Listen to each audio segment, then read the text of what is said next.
Hey, what's up, everybody? This is Jace. Thank you for checking out my video. And this is going to be the review for Insecure Season 2, Episode 2. No, 3. Episode 3. And the name of the episode was called Hella Open.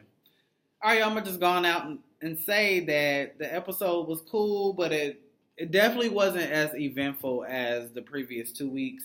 So, yeah, the review should be fairly quick today. Wasn't too much went on. So let's jump right into it. All right, the episode opens up. Issa is on a date with. Actually, let me back up.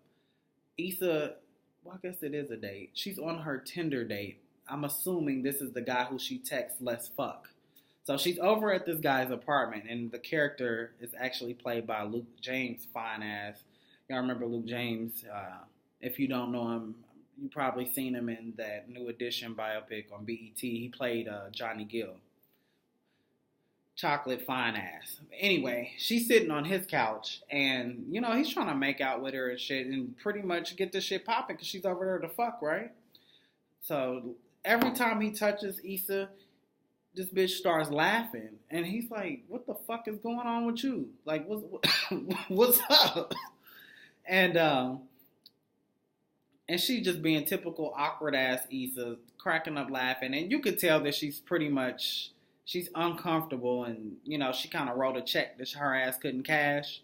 So she thought she was ready to jump in and just have some random ass sex with a dude. But she couldn't handle that. So basically she asked him, yo, can we do this another time or something? And he's like, bitch, I'm done with you. Get your ass out of here anyway. So, then she couldn't even find the fucking door. She's walking into the bedroom and shit, trying to get out of his apartment and shit. He's like, nah, the door's that way. So she ends up leaving. That was the end of Luke James. So fucked up. I wanted her to fuck him, but whatever. So then she's over hanging out with Molly, and she's telling Molly, like, damn, like, I'm over this relationship thing. Like, I just want to go out and be a hoe. Teach me how to hoe. Like, that's what she tells Molly. And Molly is like, are you sure you ready for this type of life? And Issa's like, yeah, I don't want to deal with no feelings. I don't want to, deal with any of that shit. So let's go out. So they end up going out to this club. And Issa, being typical awkward ass Issa, she's meeting guys, decent looking guys too. But she just doesn't know how to communicate. Like, she just gets so awkward. Like, we all know this. She's just an awkward ass chick. And first of all, she comes in with these wedges and this like trench coat kind of effect, and she's trying to move. Talk about this is her sexy walk, and I'm like, bitch, you look ridiculous in these goddamn wedges. But anyway, she's like starts talking to this guy. He does construction, and what did she say? I bet you're really good with a drill, and just saying this shit. And he's like, excuse me? And he ends up just walking off from her ass.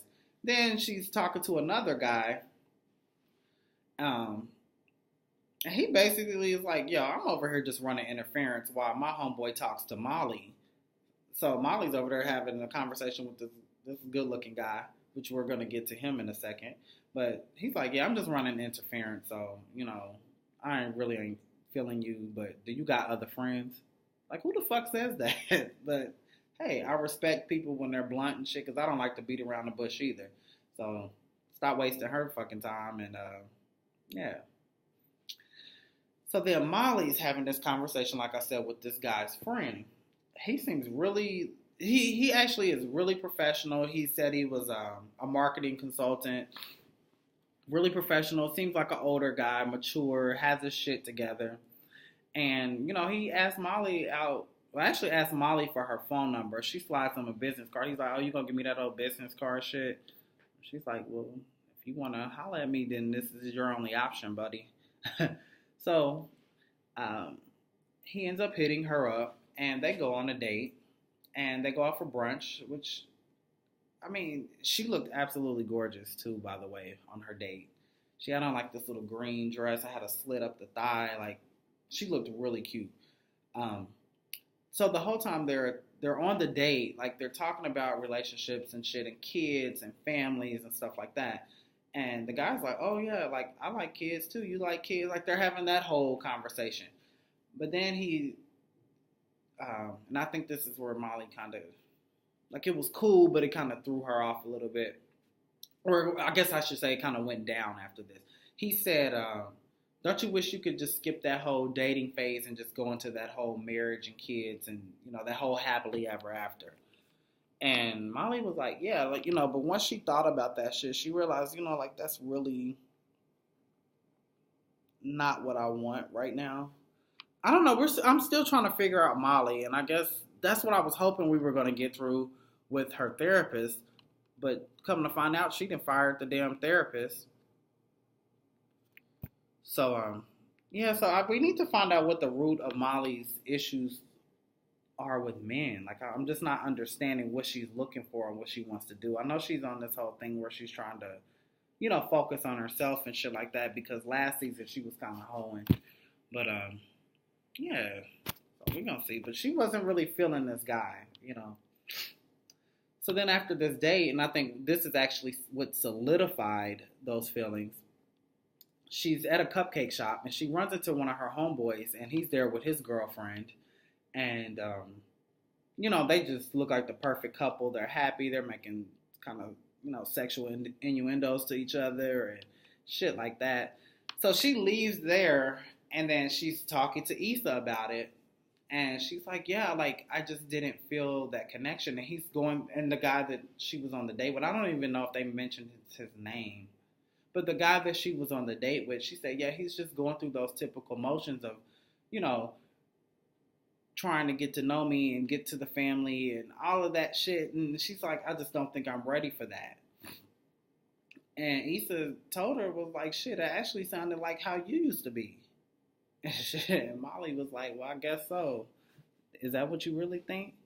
And at this time, they're having this conversation. Issa is painting the fucking burnt spot on the wall from when, from her little party a couple of episodes back when the trash can caught on fire. So she's painting the wall. She ends up getting off the phone with Molly, and she looks out her window and she sees like one of her neighbors chilling by the pool. And it's actually one of the neighbors that was that got invited to the house party. Tiffany, I think, invited those guys into the party. He was one of those guys. So, she's kind of peeping him out, and I guess, I could see this shit, the wheels turning in her hair like, damn, I want to fuck him. So she's just watching his ass or whatever. And then she decides, okay, I'm going to go in for the kill. So she takes her phone, her iPhone charger, knocks on this boy's door, and say, hey, I think you left your iPhone charger at my party the other night. And he's like, oh, yeah, I did. You want to come in and smoke some weed? She's like, sure. Now this guy, Egghead, he had the weirdest shaped fucking head, and he was he was actually more awkward than Issa.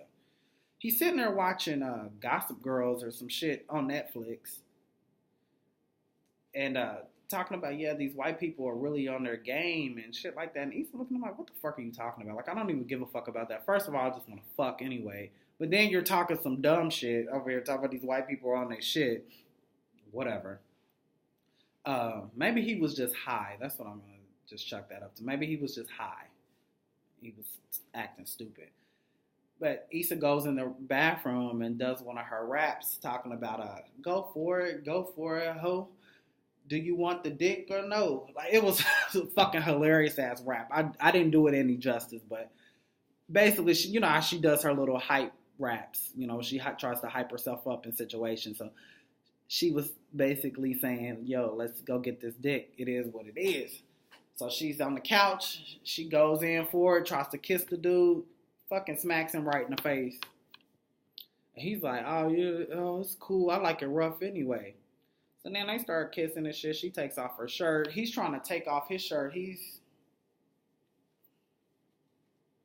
like, give me that motherfucking shit. Like, taking off fucking day to take off his shit. She's like, rip this motherfucker off. Then he's trying to take off her pants. Oh, these got buttons on them? And, like, trying to, struggling to unbutton her pants. And she's like, dude, you're fucking killing the mood. Like, Lawrence don't be on that shirt. Lawrence, you remember he fucking damn near raped her ass the first episode on the couch. So, yeah, like he's taking off fucking day. Then he pulls down his shit. She's looking like, oh, like damn, that's what you working with. Okay. Then he like gets on top of her, and her head is kind of like back into the. Oh, it wasn't even a headboard. It was, I don't know. It was back. It was all this shit back behind her, and her head is kind of like in the shit. And he done threw her legs back, trying to fuck her, and she's like her head slamming into the shit, and she's like, all right, look, we got to change positions. So then she gets on top of his ass and start riding him. That's what it was. She was happy. She got up. She got what she needed, I guess. He tries to get her to stay. She's like, nah, I'm gonna just go ahead and go home. And he's like, all right, cool, thanks for the ass. Pretty much. She walks out, and she gets a text from somebody on Tinder trying to hook up with her. So that was the end of Issa. Actually, let me go back. I forgot a whole scene. Okay. The school, her little program that she's doing with Frida. The program has picked up a lot, and it's primarily due to Mr. Gaines. However, Mr. Gaines is, he's all pro-black, and he doesn't fuck with the Hispanic people. So he pretty much is sending all these black kids to the program, and Issa's like, of course, excited about it because this is her baby. Like, this is her thing. This is what she wants to do, or she wants it to succeed. But Frida was kind of pissing me off a little bit. Hold on, y'all. I'm sorry. Okay, Frida's kind of pissing me off. She I don't know. She wants to see more Hispanic children. Well, she made a good point. Like, the school is 86% Hispanic, she said. However, there's no Hispanic kids there. And she knows that Mr. Gaines is a racist ass motherfucker. So she's like, yo, he's just only sending the black kids. Like, what's up with this? Like, and Issa's like, shut the fuck up. Like, we got our people in here. Let's make it do what it do. So, they're going to end up having a little conflict. The tension definitely started, I think it was last episode when, they kind of had those words in the hallway about Mr. Gaines' comments as far as Hispanic kids. So they're going to eventually have some little run-ins or whatever, or have words about this, but I don't know. I'm kind of on Issa's side at this point. I keep kind of going back and forth because Mr. Gaines is a racist asshole. However, I agree with Issa when she says that you can't change this man's, like, he's going to feel the way he feels. He's an old-ass man. Like, I don't want to get all political and shit like that, but, I mean, like, you have racist 80-year-old white people in this country that live down in the South and shit like that. Like, you think just because you say something to them or try to show them something that they're going to forget their whole 80 years of racist just because you said something to them? It's more than likely not going to happen. Some people are just stuck in their fucking ways, and it is what it is, So you ain't going to be able to change Mr. Gaines. Let's just help these kids. Whoever the fuck comes, let's just help them. That's what we're here to do. So, Issa, I agree with you on that. Frida's just in her feelings about all of this shit. And Frida, if you don't like it, then get on another case. You know what I'm saying? So that's what's going on with the job.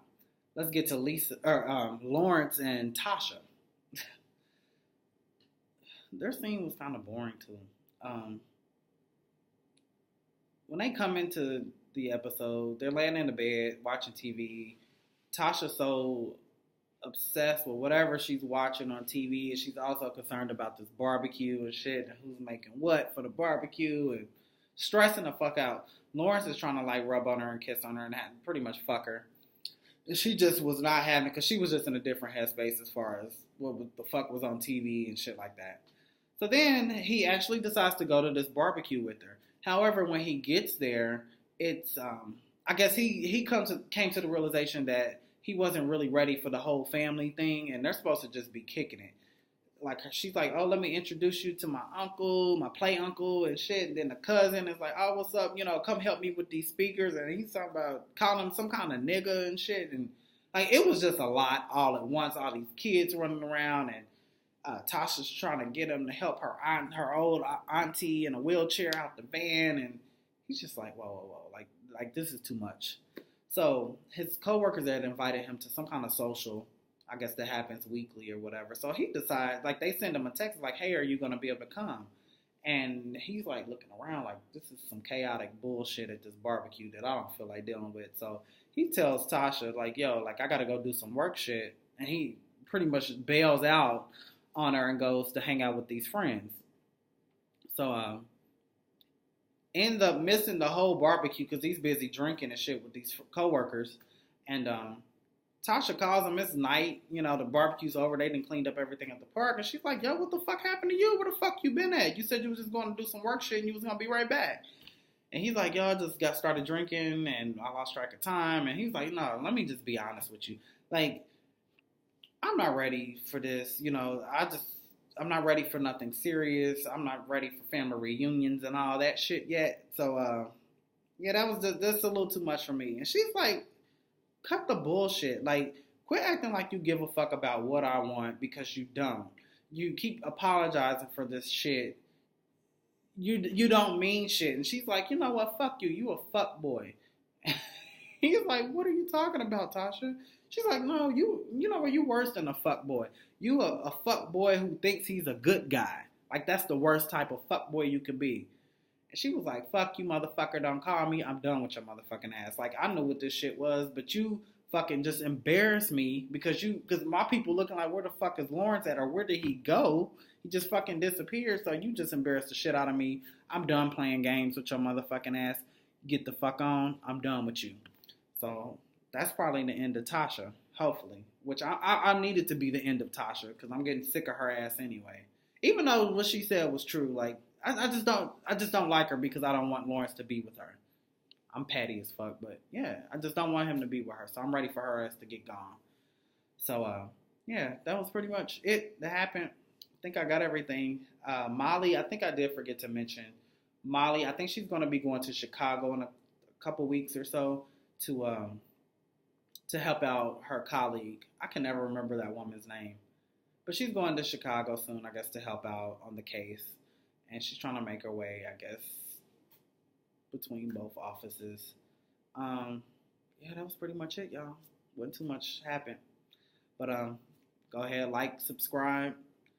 Leave me some comments. Let me know what you think. And we'll be back next week. Hopefully the episode next week will be a little bit more dramatic. So we'll see. But once again, like, subscribe, comment. See you guys next week. Bye.